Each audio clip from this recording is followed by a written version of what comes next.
Welcome to our lecture on sampling distributions, focusing specifically on Sawkin's method. Imagine flipping two completely separate coins, one in each hand. If you flip them just 3 times, you might get heads on both every single time, making it look like they are magically linked. In statistics, we call this a fake correlation. Today, we are going to learn a brilliant mathematical trick that helps us figure out exactly how likely these accidental, fake links are in small samples. Let us dive in. Now that we understand what a fake correlation is, let us look at how we measure it. We use the sample correlation coefficient, denoted as R, to measure how strongly data forms a straight line. The true relationship in the entire universe is the population correlation, denoted as ρ. Sawkin's method finds the exact probability curve for R when ρ is exactly 0. It assumes our variables follow a bivariate normal distribution, meaning they have classic bell-shaped curves.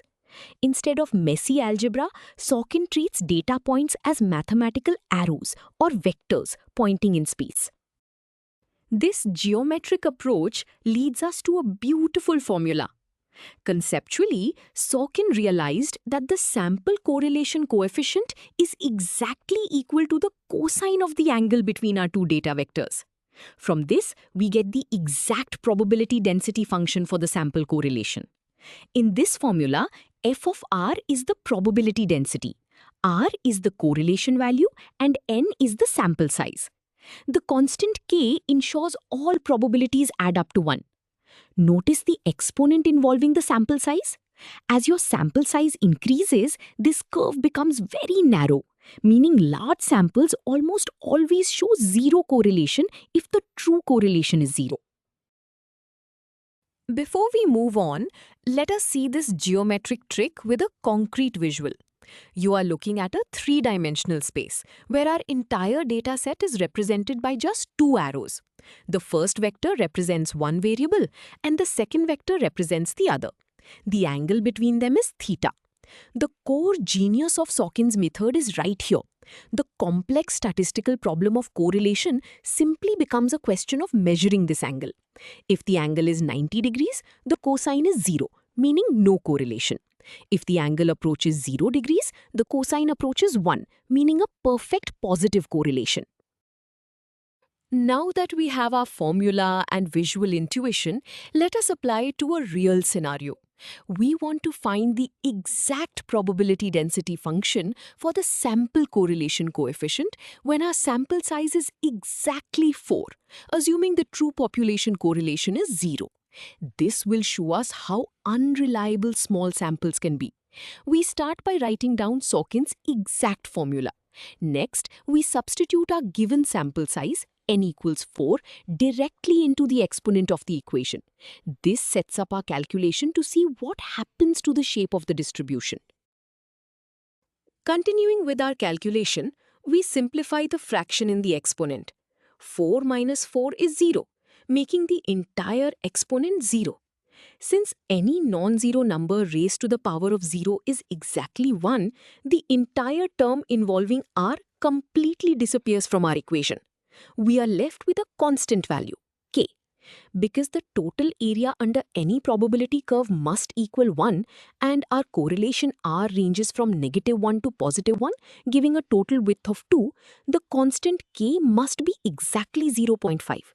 Physically, this means with only 4 data points, every single possible correlation is equally likely to happen by pure chance. Now that we have used this formula to reveal the danger of small samples, let us understand where it comes from. We are setting out to derive Sawkin's exact distribution. We start by taking our data points and subtracting their average to create mean-centered vectors. Because the two variables are completely independent and normally distributed, the second vector can point in any direction with equal probability. In an n-dimensional space, the probability of finding the vector at a specific angle depends on the surface area of a sphere in n-2 dimensions. This geometric fact gives us our starting probability density function for the angle theta.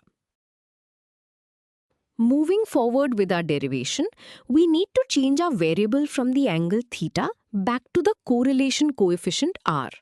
We use the standard calculus technique of variable transformation. We already established that r equals the cosine of theta.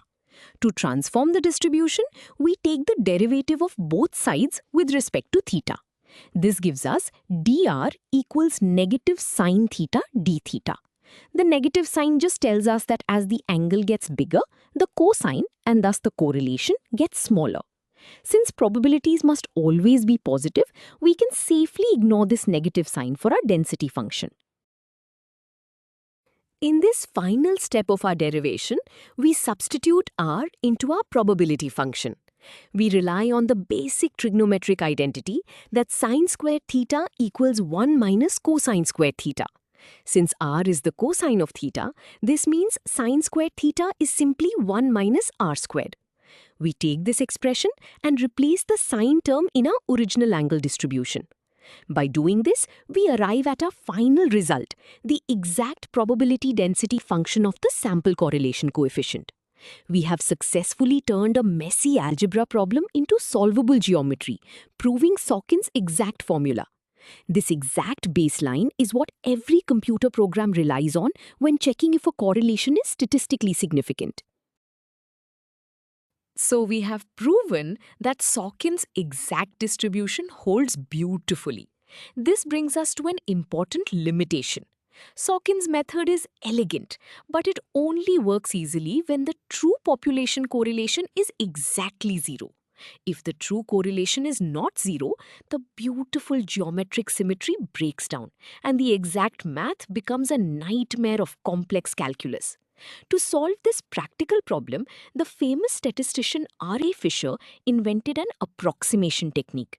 Instead of working with the messy exact distribution, Fisher found a way to transform the correlation coefficient into a brand new variable that behaves much more nicely for real-world data analysis. Let us look at the mathematical engine behind Fisher's solution. This is the Fisher Z transformation formula. Conceptually, it takes the bounded correlation values, which are stuck between -1 and +1, and stretches them out across the entire number line. In this formula, Z is the new transformed variable, ln is the natural logarithm, and r is our sample correlation coefficient. As your sample correlation r gets closer to 1, the value inside the logarithm approaches infinity. This stretching is the magic trick that makes the new distribution look like a classic, easy-to-use bell curve, even when the true correlation is not zero.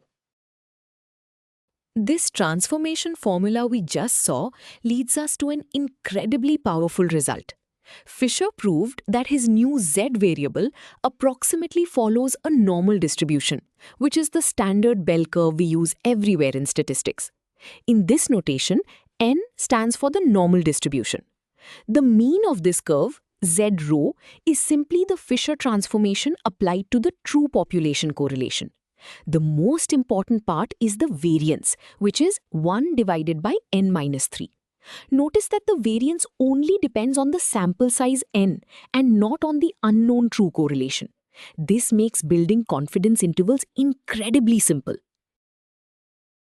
Before we wrap up, let us see this approximation with a concrete example. Imagine a researcher calculates a sample correlation of 0.6 from a sample of 28 patients. We need to use Fisher's Z transformation to find the variance of the transformed statistic to see how spread out the data is. Because we are dealing with a practical problem where the correlation is not zero, we choose Fisher's approximation over Sawkin's exact method. We start by writing down the variance formula for the Fisher Z statistic. Then, we substitute our given sample size of 28 directly into the denominator. Continuing our calculation, we perform the simple subtraction in the denominator. 28 minus 3 gives us 25. This leaves us with a fraction of 1 over 25. Dividing 1 by 25 gives us our final variance of 0.04. Physically, this small variance means that the bell curve for our transformed Z statistic is quite narrow and precise. The researcher can now use this simple variance to easily construct a confidence interval, which is vastly easier than trying to integrate Sawkin's exact skewed probability curve. We have covered a lot of ground today, so let us summarize the most important ideas. First, Sawkin's method provides the exact mathematical foundation for testing if two variables are completely unrelated. It does this through a brilliant geometric trick, treating data as arrows and measuring the angle between them to find the correlation. Second, we proved mathematically that small samples are highly unreliable and can show strong correlations purely by random chance. Finally, while Sawkin gives us the exact baseline, Fisher's Z transformation remains the undisputed champion for daily practice when the true correlation is not zero. You now understand the bedrock of correlation analysis.